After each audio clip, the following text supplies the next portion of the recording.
पश्चिम बंगाल की राजनीति में इस वक्त एक ऐसा अभूतपूर्व और विनाशकारी सियासी तूफान उठा है जिसने न सिर्फ ममता बनर्जी के 3 दशक पुराने साम्राज्य को पूरी तरह से हिलाकर रख दिया है, बल्कि तृणमूल कांग्रेस टीएमसी के अस्तित्व पर ही सबसे बड़ा संकट खड़ा कर दिया है। हालात इतने गंभीर हो चुके हैं कि राज्य के मुख्यमंत्री की कुर्सी गंवाने के बाद अब ममता बनर्जी को बंगाल नहीं बल्कि दिल्ली के चक्रव्यूह में अपनी पार्टी को जिंदा रखने की आखिरी लड़ाई लड़नी पड़ रही है। इस महासंकट के बीच अचानक एक ऐसी रणनीति बदली जिसने पूरे उसको ही सबको चौंका दिया है। ममता बनर्जी को अपने भतीजे और पार्टी के राष्ट्रीय महासचिव अभिषेक बनर्जी को तय कार्यक्रम से पूरे एक दिन पहले ही दिल्ली रवाना करना पड़ा। सवाल ये उठता है कि आखिर बंद कमरे में ऐसी क्या खिचड़ी पक रही है कि टीएमसी में विधायक की खुली बगावत के बाद अब सांसद के भी बागी होने की खबरें तेज हो गई हैं। क्या ऑपरेशन क्राउन प्रिंस वास्तव में तृणमूल कांग्रेस के 2 टुकड़े में करने जा रहा है? आइए इस पूरी राजनीतिक इनसाइड स्टोरी को विस्तार से समझते हैं।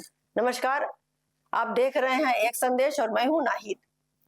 इस पूरे घटनाक्रम की टाइमलाइन को देखें तो दिल्ली में विपक्षी इंडिया गठबंधन की एक बेहद महत्वपूर्ण बैठक तय की गई। इस हाई प्रोफाइल बैठक में हिस्सा लेने के लिए खुद ममता बनर्जी को रविवार को दिल्ली पहुंचना था और तय कार्यक्रम के मुताबिक अभिषेक बनर्जी भी उनके साथ ही उड़ान भरने वाले थे, लेकिन ऐन वक्त पर कोलकाता से लेकर दिल्ली तक ऐसे सारे सियासी समीकरण बदल दिए गए और अभिषेक बनर्जी को एक दिन पहले ही चुपचाप दिल्ली रवाना भेज दिया गया। राजनीतिक गलियारों में ये चर्चा बेहद तेज है कि ये जल्दबाजी सिर्फ गठबंधन की बैठक की तैयारी के लिए नहीं थी, बल्कि ये दिल्ली में मौजूद टीएमसी सांसदों के भीतर पनप रहे भयंकर विद्रोह को शांत करने और पार्टी को पूरी तरह से टूटने से बचाने की एक आखिरी छटपटाहट थी। टीएमसी के सामने इस समय बहुत बड़ा संकट बाहरी दुश्मनों का नहीं है, बल्कि ये अंदर वो दीमक है जो पार्टी को अंदर से ही अंदर खोखला कर रहे हैं, क्योंकि संकट की शुरुआत ठीक उसी स्क्रिप्ट पर हो रही है जो कुछ दिन पहले बंगाल विधानसभा में देखी गई थी। टीएमसी के लिए इस तबाही की नींव कुछ ही दिन पहले ही पड़ गई थी, जब पश्चिम बंगाल विधानसभा में ममता बनर्जी को अपने राजनीतिक जीवन का सबसे बड़ा संगठनात्मक और व्यक्तिगत झटका लगा। पार्टी के कुल 80 विधायकों में से 58 विधायकों ने आधिकारिक विधायक दल से पूरी तरह से नाता ही तोड़ लिया और पार्टी से निष्कासित नेता ऋतुव्रत बनर्जी ने नेतृत्व को अपनी समर्थन दे दिया। सबसे बड़ी हैरानी की बात यह रही कि विधानसभा अध्यक्ष और संसदीय नियमों के तहत इस बागी गुट को सदन में प्रमुख विपक्षी दल के रूप में आधिकारिक मान्यता भी मिल जा गई, जिसने ममता बनर्जी को पूरी तरह से अलग थलग कर दिया। विधानसभा में इस ऐतिहासिक तख्ता पलट के बाद अब सूत्रों के हवालों से जो खबरें आ रही हैं वो और भी ज्यादा डराने वाली हैं, क्योंकि अब संसद यानी लोकसभा और राज्यसभा में भी इसी तरह की बगावत की पटकथा लिखी जा चुकी है। पार्टी के अंदर सूत्रों और दिल्ली के राजनीतिक गलियारों से छनकर जो खबरें आ रही हैं उनके मुताबिक टीएमसी के करीब 20 सांसद इस समय शीर्ष नेतृत्व से बेहद असंतुष्ट हैं और वे सामूहिक रूप से बगावत करने की पूरी तैयारी कर चुके हैं। अगर आंकड़ों के गणित को समझे तो वर्तमान लोकसभा में टीएमसी के कुल 28 सांसद हैं। भारत के सख्त दल बदल विरोधी कानून यानी एंटी डिफेक्शन लॉ के तहत अगर किसी भी राजनीतिक दल के सांसदों को बिना अपनी सदस्यता गंवाए एक नया गुट बनाना है तो उन्हें कम से कम 2/3 सांसदों के समर्थन की आवश्यकता होगी। टीएमसी के मामले में ये जादुई आंकड़ा ठीक 19 सांसदों का बैठता है और बागी गुट के पास इस समय करीब 20 सांसदों का समर्थन होने का दावा किया जा रहा है।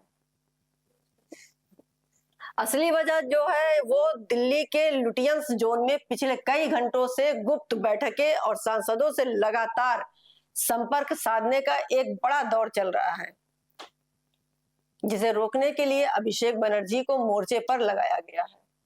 आखिर इस बगावत की असली जड़ और इतनी बड़ी नाराजगी की वजह क्या है?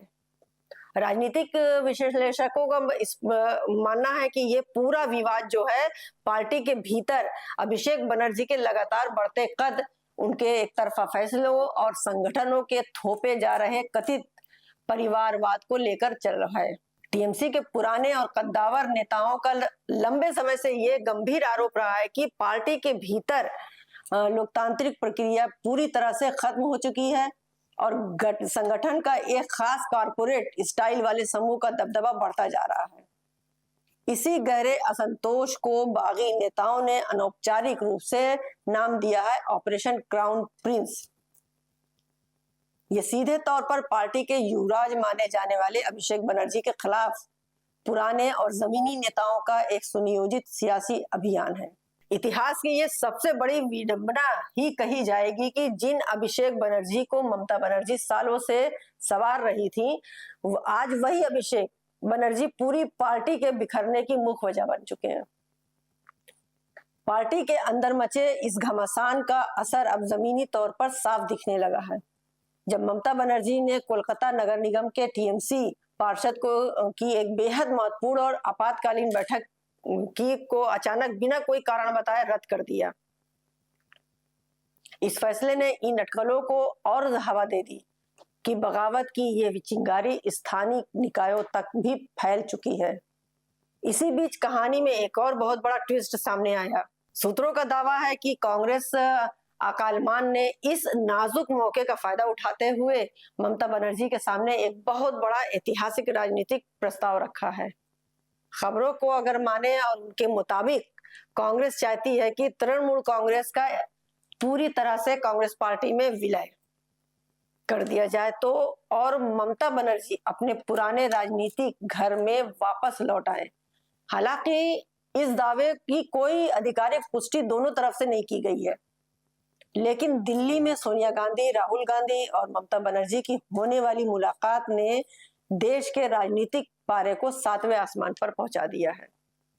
अगर ऐसा कोई भी नया राजनीतिक समीकरण बनता है तो न सिर्फ बंगाल बल्कि पूरे देश की राजनीति का परिदृश्य हमेशा के लिए बदल जाएगा। लेकिन फिलहाल ममता बनर्जी सबसे पहली प्राथमिकता किसी भी तरह अपनी डूबती हुई नैया को बचाना है और दूसरी तरफ संकट केवल राजनीति नहीं है बल्कि कानूनी भी है। अभिषेक बनर्जी इस समय कथित फर्जी हस्ताक्षर मामले को लेकर जांच एजेंसियों का भारी दबाव है और उन्हें पूछताछ के लिए भी पेश होना है। यानी एक तरफ संगठन को टूटने से बचाने की चुनौती है तो दूसरी तरफ कानूनी शिकंजे से बाहर निकलने की कश्मकश। क्या ममता बनर्जी अपनी राजनीतिक जीवन के इस सबसे काले और कठिन दौर से बाहर निकल पाएंगी और क्या टीएमसी एकजुट रह पाएगी या फिर बंगाल की राजनीति में एक नया इतिहास लिख जाने वाला है? इस पूरे घटनाक्रम पर आपकी क्या राय है, हमें कमेंट बॉक्स में जरूर बताइएगा। देश और दुनिया की तमाम बड़ी खबरों और सटीक ग्राउंड की रिपोर्ट के लिए हमारे चैनल को लाइक करें और लोगों को शेयर करें और देखते रहिए एक संदेश। हमें आज के लिए इजाजत दीजिए। नमस्कार, जय हिंद।